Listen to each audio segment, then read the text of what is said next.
Markets classically fail in cases where there are public goods that provide benefits that people cannot capture. The big debate is how big these public goods are, where they exist, things of that sort.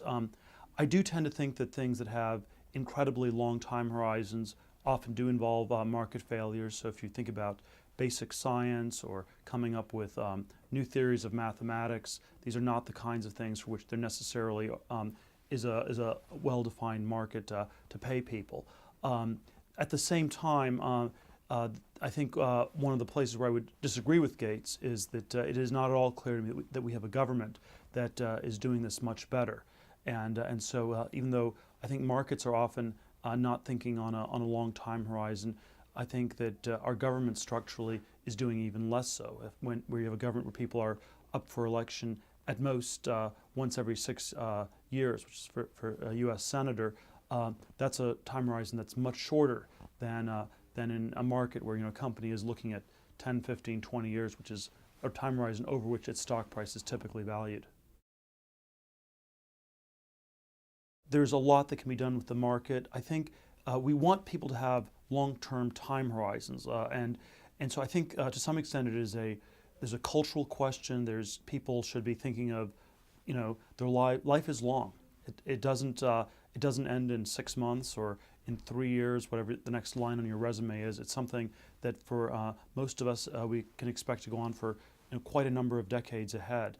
And so I think somehow people should be encouraged to think about a very long time horizon. And I think this is true for businesses, it's true for governments, and it's true for people doing things in the nonprofit sector. Technology and capitalism are very much linked. I would frame the link a little bit differently. I think that capitalism probably works best in a technologically progressing society. In the developed world, technological progress means that you can have a situation where people where there's growth, where there's a way in which everybody can be better off over time. If you have technological progress, that will encourage a more capitalist system. On the other hand, if you don't, if things are stalled, you end up with much more of a zero-sum type thing where there's no progress and basically everybody's gain is somebody else's loss. And that, I think, tends to encourage a much less capitalist system, and that's where you sort of get what I've often called a bull market in politics, where politics becomes more important. People become more interested in using the government to get things for their particular interest group, and the whole thing can sort of spiral downwards instead of and become a vicious cycle where more government regulation leads to less technology, leads to demand for even more politics to redistribute the pie that's no longer growing. We have seen technological progress in the last few decades in computers, the internet. We've seen a lot less in areas like transportation. So, the fastest airplanes was the Concorde in 1970, and they've gotten slower over the last 40 years. Medicine, healthcare has seen some progress, but it's been pretty limited the last 20 years, where the development of new drugs and treatment seems to have been badly stalled. Energy is an area where there's been very limited progress, and the actual cost of oil was $3 a barrel in 1973. Today it's around $85 a barrel. Even inflation adjusted, the real prices have gone up because somehow we've not been making enough progress in developing the technologies for alternative and cheaper types of energies. As a libertarian, I tend to think it's interesting, at least, that a lot of these sectors correlate with places where there's heavy government regulation. Government has not regulated the computer industry or the internet. They thought that Bill Gates working with his computer in his parents' garage was not a really interesting or important thing, not worthy of scrutiny or regulation. It didn't matter. That's been the same perspective people have by and large had with respect to the internet since the mid-90s, and so you've had a lot of progress and innovation there. Healthcare, on the other hand, has been subject to massive regulation. You've strangely had the most progress in some ways, where you have cheaper treatments at better quality in things like cosmetic surgery and things like that, which are less regulated, and again deemed to be unimportant by the government. So I think the regulatory load on technology has gotten to be quite high, and there is this very important question of how much progress we're likely to see in the next few decades. From my perspective, the critical thing is actually to figure out a way to get the technology engine restarted.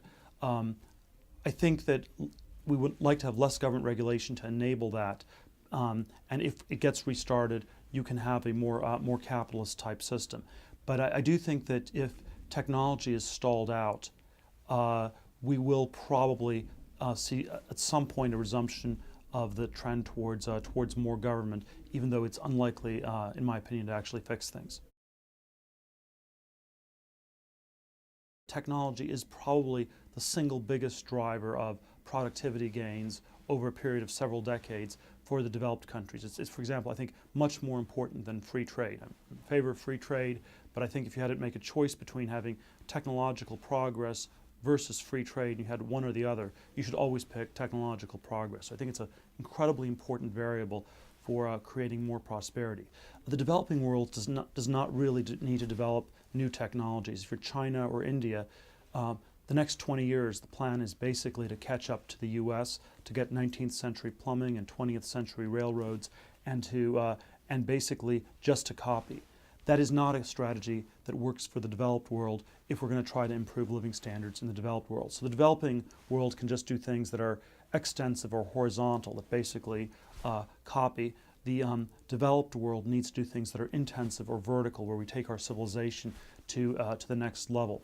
And to the extent people don't believe this is going to happen, you see a lot more pessimism about the future. And when you have these surveys of people and they ask, will the next generation of Americans be better off than the current one or worse off, more and more people believe that it will be worse off and it's a lot more than, say, would have thought this in the late 1960s, when people believed there was incredible technological progress and people would, we'd be on the moon by 1980 in a permanent lunar base, and by Mars 1990, by 2001 it was Space Odyssey, you'd be at Jupiter, and from there it would be on to the stars, and that's not the kind of future people expect, and I think that's one of the reasons they're so pessimistic. It's not articulated in quite this way, but if people were super optimistic about technology, there would be no reason to be pessimistic about the future. A lot of the political debates we have in the U.S. Today, for example, about deficit spending, the debt, austerity, would not be problems if we had technological progress. If you doubled the debt over the next 20 years in the U.S. and the size of the economy doubled because of technological progress and growth, the two would roughly cancel out and it would all be a totally manageable situation. On the other hand, one of the reasons I think people are increasingly nervous about all this borrowing is because they think that we're not actually digging ourselves out of a hole, but instead are digging ourselves into a deeper and deeper hole, and will not be able to pay it back because we're not actually creating the new technologies that will enable us to pay it back, and the money somehow not really being invested in the future or in progress. It's quite unclear where we are headed. We've certainly had a bit of an experiment of going towards more government over the last few years. The experiment doesn't seem to be working terribly well.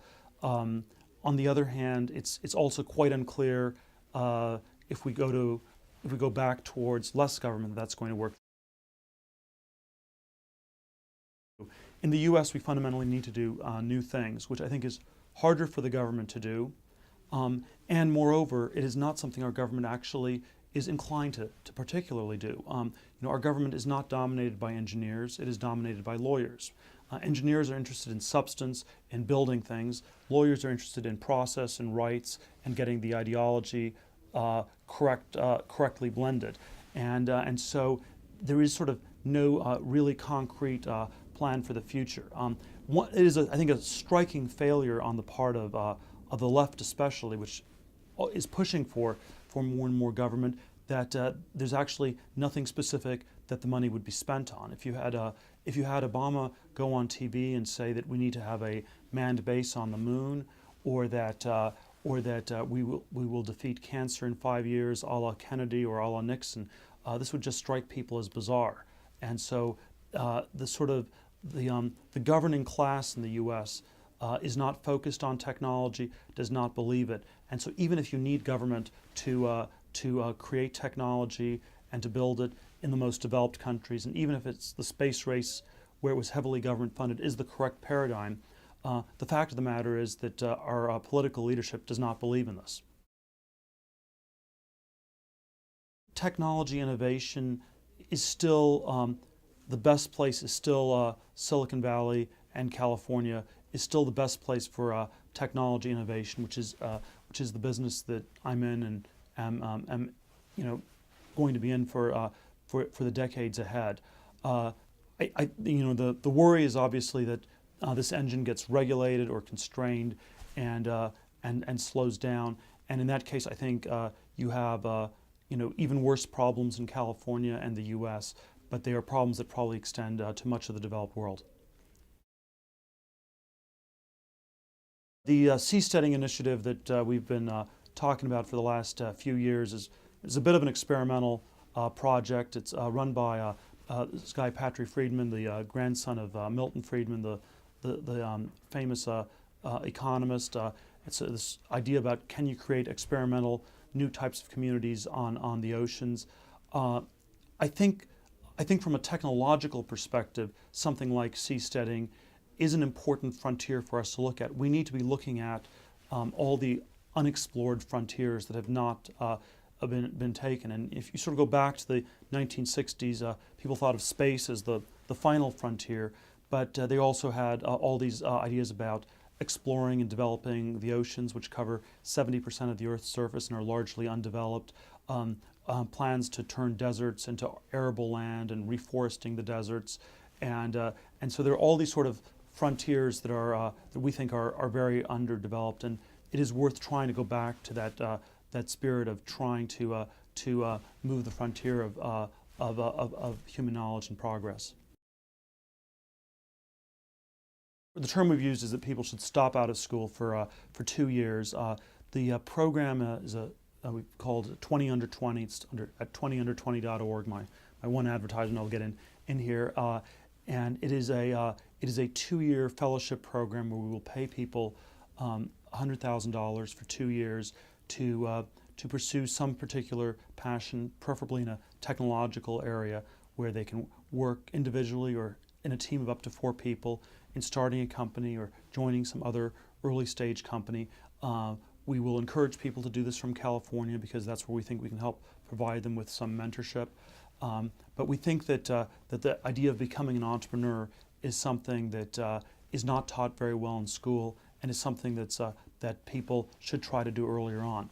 One of the concerns that I've had about the educational system is that the enormous amounts of debt it's putting on people is actually constraining people's ability to do things that are not as remunerative. And so people are sort of tracked into these professional jobs. They're not able to do things that are entrepreneurial or nonprofit or just fun or socially useful, and sort of are overly narrowly constrained.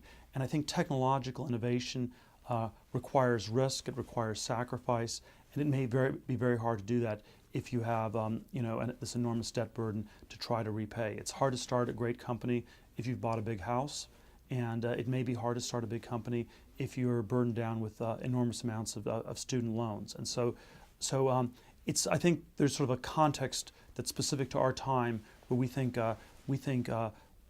education needs to be rethought. That education does not just happen in college, but it also happens in developing skills in which that will enable people to contribute to our society as a whole. Eduardo was one of the early people at Facebook. He worked with Zuckerberg in getting the site started and was responsible for trying to get advertising revenues for the company in 2004, and also helped provide some of the very early seed capital in getting the business started. I think the portrayal of the film is probably slightly too favorable to Eduardo and slightly too unfavorable towards the people who actually put in the incredibly hard work of building Facebook over many years.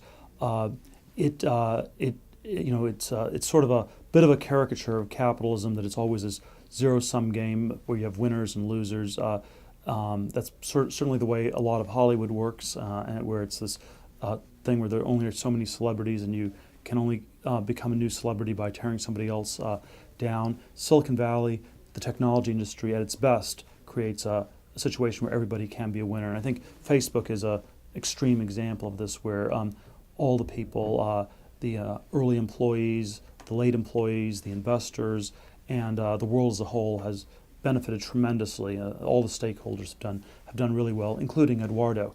I think the issue the movie was alluding to was in the summer of 2004, when I invested in Facebook. It was structured as a partnership, which is not a way you can actually build a tech company where everybody has a fixed equity percentage. You need to have some flexibility. You need to have vesting schedules where the people who are actually working on the company get equity over time. And so a lot of effort was spent reorganizing the company from a partnership into a corporation. And I think this sort of structural reorganization, in which Sean Parker played a critical role in the summer of '04, was indispensable towards creating this much larger company that exists today, and in which Eduardo's stake is worth far more than it otherwise would have been. Well, I think Eduardo's made on the order of $1 billion at the current Facebook valuation, and he should just see that as that he's done incredibly well, and he should try to figure out a way to invest that money and contribute it to things that will make the world a better place in the decades ahead.